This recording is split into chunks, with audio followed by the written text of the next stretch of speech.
Students I welcome you again to our science class. और आपको पता है हम डाइवर्सिटी इन लिविंग ऑर्गेनिज्म कर रहे हैं। हम ऑर्गेनिज्म को क्लासीफाई कैसे किया गया उसको सीख रहे हैं। और आपको मैंने ऑलरेडी बता दिया था कि ऑर्गेनिजम्स को क्लासीफाई क्यों करना पड़ा। ऑर्गेनिज्म को क्लासीफाई इसलिए करना पड़ा ताकि हमारी स्टडी आसान हो जाए।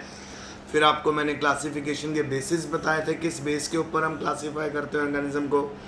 यूकैरियोटिक सेल है, प्रोकैरियोटिक सेल है, ऑटोट्रॉप्स हैं, हेटेरोट्रॉप्स हैं, उनके बेस के ऊपर। फिर उसके बाद मैं आपको लेके गया था, फिर एवोल्यूशन के बारे में बताया। इरिवर्सिबल कंटिन्यूअस चेंज होता है, उसको एवोल्यूशन बोलते हैं। फिर मैंने हिरार्ची के बारे में बताया। फिर आपको मैंने अलग अलग किंगडम 5 किंगडम क्लासिफिकेशन शुरू कराई। तो सबसे पहले किंगडम मोनरा। तो मोनरा में वो ऑर्गेनिजम्स को रखा गया बेटा जिनमें सारे के सारे प्रोकैरियोटिक सेल थे, ओल्ड सेल थे, प्रिमिटिव सेल थे, बैक्टीरियाज हो गए, ठीक है। फिर प्रोटिस्टा में यूकैरियोटिक सेल को रखा गया। मोनरा में भी सारे सिंगल सेलुलर ऑर्गेनिज्म थे, प्रोटिस्टा में भी सारे सिंगल सेलुलर ऑर्गेनिज्म थे। फिर आगे हमारी किंगडम फंगाई। फंगाई के अंदर भी हम लोगों ने उन ऑर्गेनिजम्स को रखा जिनके पास एनिमल्स और प्लांट की प्रॉपर्टीज़ थी, जो फोटोसिंथेसिस भी कर सकते थे। और अगर वो फोटोसिंथेसिस नहीं कर सकते थे तो उनके पास सेल वॉल नहीं थी, सेल मेम्ब्रेन थी। फिर उसके बाद मैंने आपको किंगडम प्लांटी और एनिमेलिया के बारे में बताया कि eukaryotic cell, multicellular organism, अगर उनके पास सेल वॉल है तो प्लांटी, अगर सेल वॉल मेम्ब्रेन है तो एनिमेलिया।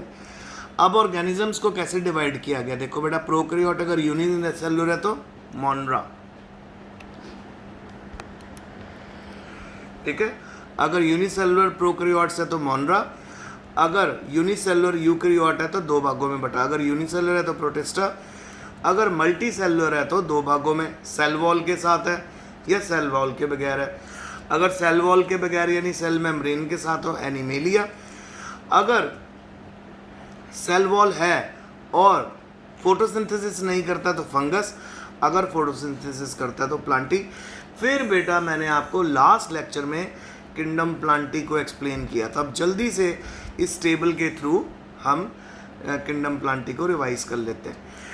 तो बेटा किंगडम प्लांटी को रिवाइज करने के लिए मैंने आपको बताया था सबसे पहले कि प्लांट को दो भागों में बांटा गया। अगर तो उनके हम प्लांट के पार्ट्स को डिफ्रेंशिएट नहीं कर पा रहे, हमें ये नहीं पता लग पा रहा कि इस प्लांट का लीफ कौन सा है, रूट कौन सी है, तो उसको थैलोफाइटा में रखा गया। अगर उनके पार्ट्स को हम क्लासीफाई कर पा रहे हैं तो उनको दो भागों में डिवाइड किया गया। जिनके पास स्पेशलाइज्ड वेस्कुलर टिश्यू नहीं थे, जाइलम फ्लोएम नहीं थी, उनको ब्रायोफाइटा में रखा गया। और जिनके पास वेस्कुलर टिश्यू थे उनको फिर आगे दो भागों में बांटा गया, ठीक है। Pteridophytes and phanerogams. टेरिडोफाइट जो सीड प्रोड्यूस नहीं कर सकते प्लांट्स, ठीक है। और फेनेरोजेंस को दो भागों में बांटा गया। नेकेड सीड, जिनके सीड के ऊपर फ्रूट नहीं होता, जिम्नोस्पर्म। जिनके सीड के ऊपर फ्रूट होता है, एंजियोस्पर्म। फिर एंजियोस्पर्म को दो पार्ट्स में डिवाइड किया गया। कौन कौन से पार्ट्स थे? डाइकोट एंड मोनोकोट, ठीक है। डाइकोट और मोनोकोट में कैसे? जिनके कोटिलेडन को दो भागों में बांटा जा सकता है, डाइकोट। जिनके कोटिलेडन को दो भागों में बांटा नहीं जा सकता वो मोनोकोट। मोनोकोट का एग्जांपल बेटा मेज ग्रेन, मक्की का दाना। और डाइकोट का एग्जांपल आप काजू ले लो, काजू को दो पार्ट्स में डिवाइड कर सकते हो, चने को दो भागों में बांट सकते हो, ठीक है, सो ऑन। चलो जी, आज बेटा मेरे पास है आपके साथ, जो मैंने आपके साथ स्टडी करना है वो करना है किंगडम एनिमेलिया। सो किंगडम एनिमेलिया के अंदर भी हम देखेंगे कि किस तरह से इसको फर्दर डिवाइड किया गया। सो बहुत सारी डिविजन्स हैं इसके अंदर, तो उनको हम कवर करते हैं। तो आइए शुरू करें। तो बेटा किंगडम एनिमेलिया में सबसे पहले हम बात करेंगे एनिमेलिया में कौन से ऑर्गेनिजम्स को रखा गया। उन ऑर्गेनिजम्स को रखा गया जो यूकैरियोटिक है, जिनके पास अराउंड सेल मेम्ब्रेन है, ठीक है। और जो मल्टी सेल ऑर्गेनिज्म है जो एक से ज़्यादा सेल्स के बने हुए हैं। और हेटेरोट्रॉपिक है। हेटेरोट्रॉपिक का मतलब जो अपना खाना अलग अलग ऑर्गेनिज्म से ऑब्टेन करते हैं, जो अपना खाना खुद नहीं बना सकते। अगर तो ये ऑटोट्रॉप्स होते तो इन ऑटोट्रॉप्स को हम किंगडम प्लांटी में भी रख सकते थे, किंगडम फंगाई में भी रख सकते थे। और पर किंगडम फंगाई में हम इनको क्यों नहीं रख सकते? क्योंकि अभी हमने आपके साथ डिस्कस किया था कि किंगडम फंगाई में कौन से ऑर्गेनिज्म होते हैं जो फोटोसिंथेसिस नहीं करते, जिनका मोड ऑफ न्यूट्रिशन होता है हेटेरोट्रॉपिक, वो किसी दूसरे ऑर्गेनिज्म से अपना खाना ऑब्टेन करते हैं। तो किंगडम एनिमेलिया पता चल गया, वो ऑर्गेनिज्म जो मल्टी सेलुलर है, यूकैरियोटिक हैं, जिनके अंदर प्रॉपर बटा यूकैरियोटिक और प्रोकैरियोटिक बार बार आपको बताता रहूँगा। यूकैरियोटिक सेल वो सेल्स होते हैं जिनके पास जो न्यूक्लियस होता है वो प्रॉपर होता है, और प्रोकैरियोट्स में न्यूक्लियस वेल डेवलप नहीं होता, ठीक है। यूकैरियोटिक सेल एडवांस होते हैं, प्रोकैरियोटिक सेल प्रिमिटिव होते हैं, ठीक है। फिर उसके बाद ये सारे ऑर्गेनिज्म हमने किस में रखने? एनिमेलिया में। कौन से? Multi cellular, eukaryotic and heterotrophic. Heterotrophic का मतलब जो अपना खाना खुद बना सकते हैं। अच्छा, फिर उनके बॉडी डिज़ाइन के ऊपर हम उनको अलग अलग पार्ट्स में डिवाइड कर सकते हैं। तो सबसे पहले आया बेटा पोरीफेरा। पोरीफेरा का मतलब होता है ऑर्गेनिज्म जिनमें ढेर सारे होल्स प्रेजेंट हो, मोरियां प्रेजेंट हो, ठीक है। ये नॉन मोटाइल एनिमल्स होते हैं। कैसे एनिमल्स होते हैं? जो प्लांट्स की तरह होते हैं, अपनी जगह को छोड़ के नहीं जा सकते, क्योंकि वो जहाँ पे भी होते हैं वो अटैच होते हैं, ठीक है। किसी तरह के सॉलिड सपोर्ट के साथ वो अपने आप को अटैच करके रखते हैं, और इनकी पूरी बॉडी के ऊपर ढेर सारे होल्स होते हैं। तो इनमें एक तरह का कनाल सिस्टम है। तो आइए मैं आपको यहाँ पे कनाल सिस्टम समझाऊँ साइकॉन में। अब आप नोटिस कर रहे हो यहाँ पे ओपनिंग नज़र आ रही है आपको साइकॉन में। तो यहीं से पानी अंदर आता है, यहीं से पानी बाहर निकल के चला जाता है। ये आपको पानी में मिलता है ऑर्गेनिज्म, बिल्कुल स्पॉन्ज की तरह होता है। अच्छा, अब इनका food of mode of nutrition क्या है? जब पानी अंदर से बाहर की तरफ जाता है, जो भी पानी के अंदर फूड आता है, जो भी छोटे छोटे ऑर्गेनिज्म आते हैं उनको ले लेते हैं, उनको डाइजेस्ट कर लेते हैं, उनको खा जाते हैं, और पानी वहीं से बाहर निकल जाता है। देखिए कैनाल सिस्टम किस तरह का होगा? जिसमें वाटर आसानी से सर्कुलेट करता रहता है पूरी बॉडी के अंदर, जिसके थ्रू जो फूड और ऑक्सीजन अंदर लाता है। इन एनिमल्स को हम कवर कर, ये जितने भी एनिमल्स होते हैं ये हार्ड कवरिंग के साथ कवर्ड होते हैं। अगर आप इनको बाहर से टच करके देखोगे तो आपको बहुत हार्ड लगेंगे, ठीक है। इनका जो बॉडी डिज़ाइन है वो उसके अंदर मिनिमल डिफ्रेंशिएशन होती है, और टिश्यू आपको देखने को कम मिलेंगे यहाँ पे। यानी एक तरह के प्रिमिटिव ऑर्गेनिज्म हो गए, पुराने ऑर्गेनिज्म हो गए जो एडवांस नहीं हो पाए, जिनमें एवोल्यूशन अच्छे से नहीं हो पाई। They are commonly called sponges, इनको कॉमनली हम स्पॉन्जेस बोलते हैं, and are mainly found in marine habitats. और आपको कहाँ देखने को मिलेंगे बेटा? समुंदर में। मरीन का मतलब होता है सॉल्टी वाटर, तो ये आपको वहाँ पे देखने को मिलेंगे। हैबिटेट का मतलब होता है वो प्लेस जहाँ पे कोई ऑर्गेनिज्म रहता है, उसको हैबिटेट बोलते हैं। कुछ एग्जाम्पल यहाँ पे आपको दिखाई गई हैं।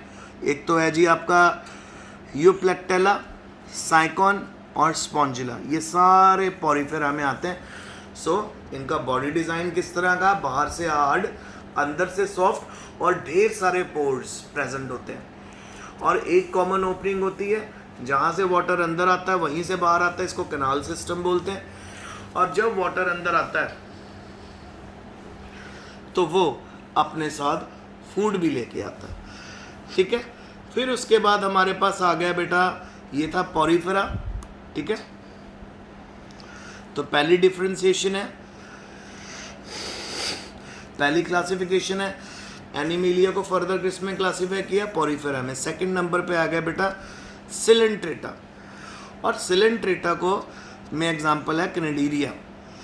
ये वो एनिमल्स होते हैं जो पानी के अंदर रहते हैं, ठीक है।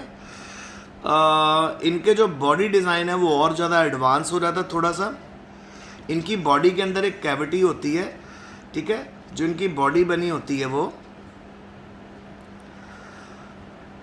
2 लेयर्स ऑफ सेल की बनी होती है, ठीक है। बॉडी किस तरह की बनी होती है? 2 लेयर ऑफ सेल की। एक लेयर जो होती है वो बॉडी के बाहर होती है, और जो दूसरी लेयर होती है वो बॉडी की अंदर वाली लाइनिंग को कवर करती है। कुछ स्पीशीज़ जो होती हैं इनकी वो रहती हैं कॉलोनीज़ में, और कुछ होती हैं जिनकी सॉलिटरी लाइफ होती है, स्पैन मतलब हाइड्रा, जो अलग रहती है। तो कुछ आपको यहाँ पे जो एनिमल्स मिलेंगे किंगडम जो हमारे सिलेंट्रेटा में है वो मिलेंगे, कुछ जो ग्रुप्स में रहते हैं और कुछ मिलेंगे अकेले। जो अकेले रहते हैं उनमें हमारी एग्जांपल आ गई हाइड्रा, जेलीफिश होगी, सी एनीमोन हो गए, ये सारे कॉमन एग्जांपल है सिलेंट्रेटा का। तो सिलेंट्रेटा का मतलब सिलिंड्रिकल, अंदर एक कैविटी होती है इनके, तो बाहर वाली लेयर और अंदर भी लेयर प्रेजेंट होती है। तो यहाँ पे बेटा आपको हाइड्रा की एग्जांपल दिखाई गई है, सी एनीमोन की एग्जांपल दिखाई गई है।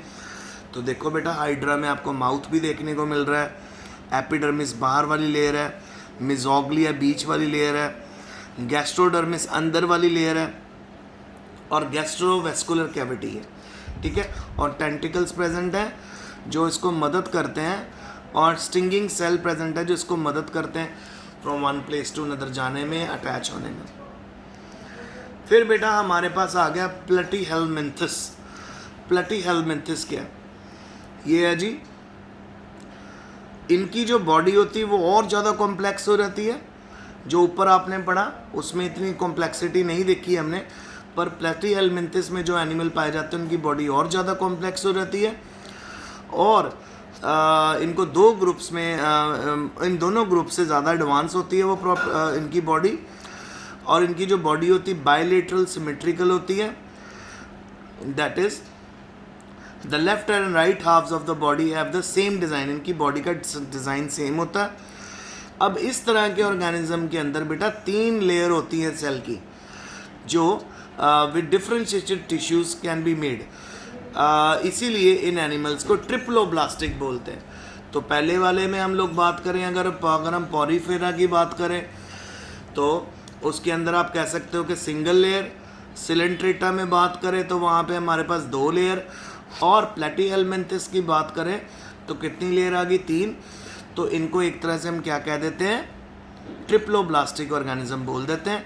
और इनकी जो बॉडी की बायलेटरल सिमेट्री होती है, बायलेटरल सिमेट्री का मतलब हम इनको आसानी से 2 भागों में काट सकते हैं। जब भी आप किसी ऑर्गेनिज्म को 2 इक्वल पार्ट्स में काट दो उसको हम बायलेटरल सिमेट्री बोलते हैं, ठीक है।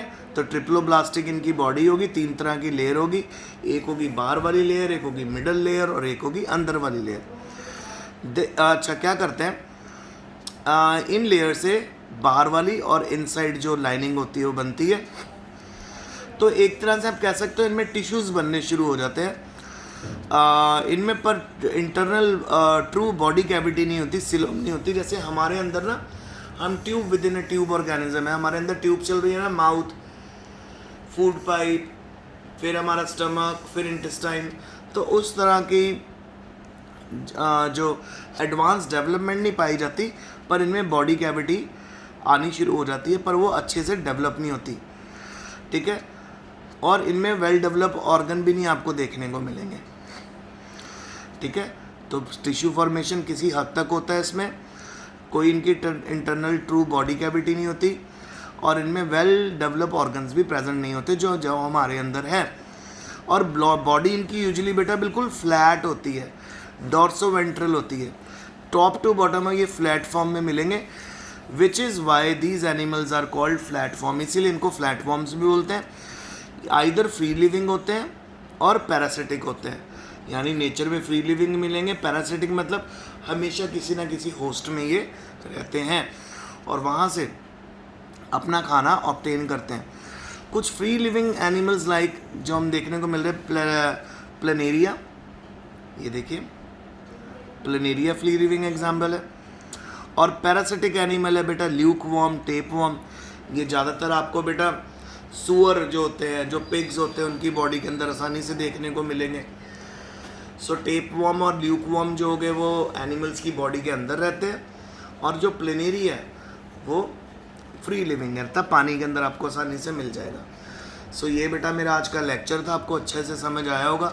आज हमने किंगडम एनिमेलिया शुरू करा, तो उसको फर्दर डिवाइड कर रहे हैं। पॉरीफेरा वो एनिमल्स जिनमें ढेर सारे पोर होते हैं, जो सिंगल लेयर्ड होते हैं, जिसमें कैनाल सिस्टम होता है, फिर आ गया सिलेंट्रेटा जिसमें हमारे पास अंदर 2 लेयर्स आ जाती हैं, ठीक है। ये भी आपको फ्रेश वाटर में पानी में मिलेंगे, ग्रुप में रहते हैं या फ्री रहते हैं। फिर प्लेटीहेलमिंथिस हो गए बेटा, जिसमें हमारे सारे वॉर्म्स आ गए, प्लनेरिया आ गया, ल्यूक वॉर्म आ गया, लिवर फ्लूक आ गया और टेप वॉर्म आ गया। तो आगे भी इसके फर्दर डिविजन्स हैं, तो उन डिविजन्स को मैं नेक्स्ट लेक्चर में आपके साथ करूँगा। तो जितना इजीली हम लोगों ने किंगडम प्लांटी कर लिया, उतना इजीली हम किंगडम एनिमेलिया नहीं कर पाएंगे। इसको फर्दर बहुत आगे डिवीजन की गई है। क्यों? क्योंकि ये बहुत ज़्यादा मल्टी सेलुलर है और बहुत ज़्यादा एडवांस है। तो आज इतना ही। आई होप आपको लेक्चर समझ आया होगा। अच्छे से पढ़ना। If you have any queries you can ask me. Stay home, stay safe and best of luck.